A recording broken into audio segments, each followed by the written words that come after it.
आप जानते हैं कि कल देश को आज़ाद हुए 75 साल जो है वो पूरे हो चुके थे, लेकिन उसी का अमृत महोत्सव जो है वो पूरे देश भर के अंदर ज़ोरों शोरों से मनाया जा रहा था। लेकिन अगर हम जम्मू के मेडिकल हॉस्पिटल की बात करें तो जम्मू का मेडिकल हॉस्पिटल शायद इस बार तिरंगे में फ़र्क करना जो है वो कहीं ना कहीं भूल गया। फ़िलहाल ये बात हम इसलिए कह रहे हैं क्योंकि हम चाहते हैं पहले एक बार ये तस्वीरें आप ज़रूर देखें। पंजाब सिंध गुजरात मराठा द्राविड़ उत्कल बंगा। तो अभी फ़िलहाल जो आपने तस्वीरें देखी होंगी, अब मैं आपको बताऊं इसमें फ़र्क क्या था। आप जानते हैं तिरंगा कैसे चढ़ाया जाता है, क्योंकि तिरंगे में कौन सा कलर ऊपर होना चाहिए और कौन सा नीचे होना चाहिए, ये फ़र्क शायद आप सभी को पता होगा। लेकिन जम्मू के बख्शीनगर गवर्नमेंट मेडिकल हॉस्पिटल की अगर हम बात करें, शायद जम्मू का गवर्नमेंट मेडिकल हॉस्पिटल जो है वो इस चीज़ का फ़र्क करना भूल गया। अब फ़िलहाल सोशल एक्टिविस्ट सोमनाथ डबगोत्रा जी इस वक्त हमारे साथ हैं, इन्हीं से जानने का प्रयास करेंगे। क्योंकि अगर हम जम्मू के बख्शीनगर मेडिकल हॉस्पिटल की बात करें तो समाज सेवा में सबसे आगे जो है वो सोमनाथ डबगोत्रा जी नज़र आते हैं।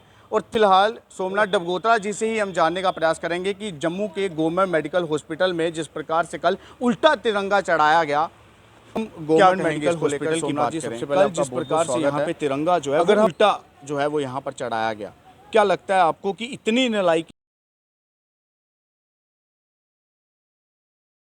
है इस हॉस्पिटल की कि ये तिरंगे का फ़र्क करना भूल गए?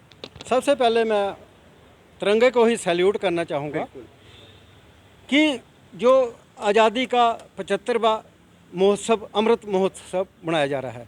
आपने सिर्फ देश की बात की, लेकिन विदेशों में भी इसका चर्चा हुई और जहाँ पे हमारे विदेशों में भी तिरंगा झंडा फहराया गया और आन बान शान के साथ फहराया गया। और हमने फिल्मों में भी देखा है, वैसे भी सुना है कि झंडे के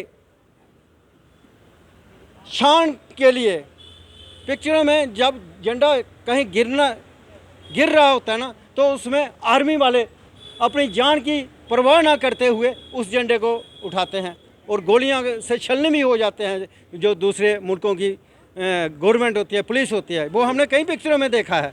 लेकिन हकीकत ये है कि कल 15 अगस्त को हमारे मेडिकल कॉलेज बख्शीनगर जम्मू में जो झंडा फहराया गया, हम तो मौके पर नहीं थे वहाँ पे, लेकिन जो वीडियो वायरल हुई उसमें साफ तौर पे देखा जा रहा है कि झंडा उल्टा फहराया गया और राष्ट्रगान जो है वो भी गाया गया उल्टे झंडे के साथ। ये दो अपमान है और मेरा मानना है सबका कि जो जब हम सैल्यूट करते हैं झंडे को, राष्ट्रगान जब बजता है, हम बोलते हैं राष्ट्रगान, तो हमारी नज़र शायद झंडे के ऊपर ही होनी चाहिए। लेकिन इन्होंने राष्ट्रगान भी उल्टे झंडे के साथ ही पूरा किया। और ये एक आम आदमी का फेलियर नहीं है कि किसी रेढ़ी फड़ी वाले को आपने झंडा सीधा पकड़ाया तो उसने उल्टा पकड़ लिया और वीडियो वायरल हो गए। जहाँ पे तो हर 15 अगस्त को 26 जनवरी को झंडा चढ़ता है ना, और ये एक एडमिनिस्ट्रेशन का फॉल्ट है जहाँ पे, ये किसी एक सिंगल बंदे का नहीं है। क्योंकि हम इग्नोर कर सकते हैं किसी को, लेकिन झंडे का अपमान चाहे वो कोई भी करे, बड़े से बड़ा करे, छोटे से छोटा करे, लेकिन अपमान है। बिल्कुल। अगर हम बात करें डबगोत्रा साहब, यहाँ पर कल जो है सिक्योरिटी इंचार्ज, अगर हम रामपाल जी की बात करें, अगर उनकी नज़रें नहीं ठहरी, क्या लगता है कि जो इस हॉस्पिटल की प्रिंसिपल हैं शशि सूदन जी, क्या उन्होंने भी नहीं देखा? और बाकी का जो अदर स्टाफ उस वक्त उनके साथ वहाँ पर मौजूद था तिरंगे को सलामी देने के लिए, क्या किसी ने भी इस चीज़ को नोटिस नहीं किया कि ये तिरंगा उल्टा है या सीधा? होना यही चाहिए था कि झंडा चढ़ाने से पहले देख लेना चाहिए कि कहीं जो गांठ लगी है ना झंडे को, वो उल्टी तो नहीं लगी है। हुआ यही था कि जो गांठ लगी थी वो उल्टी लगी थी। और ये सिक्योरिटी इंचार्ज यहाँ पे है रामपाल जी, शायद उन्होंने ये मैनेजमेंट की थी झंडे को ऊपर चढ़ाने के लिए। प्रिंसिपल मैम है जो शशि सूदन जी, वो होस्ट कर रहे थी चीफ के तौर पे, तो उन मुख्य अतिथि के रूप में तो जो झंडे की लड़ी होती है उन्होंने खींची थी। और ये आज कल भी हुआ और पिछले साल भी ये सुनने को बात आई थी, तब भी अपमान हुआ था। और हम एलजी साहब से ये अपील करना चाहेंगे कि कुछ ना कुछ इसके ऊपर कार्रवाई की जाए, ताकि जो झंडे का अपमान करने वाले लोग हैं उनके ऊपर कार्रवाई हो और आइंदा कोई ऐसी गलती ना करे। इसके लिए हम अपील करते हैं। और मैं अपनी तरफ से सोमनाथ डगोत्रा की तरफ से ये कह दूं कि सोमनाथ डगोत्रा डरने वाला नहीं है। जो हमने बात की है, जो हम आपको इंटरव्यू दे रहे हैं, वो अपनी जान की बाजी पे दे रहे हैं। होगा कुछ नहीं, उल्टा हमें ही जहाँ पे हरास किया जाएगा।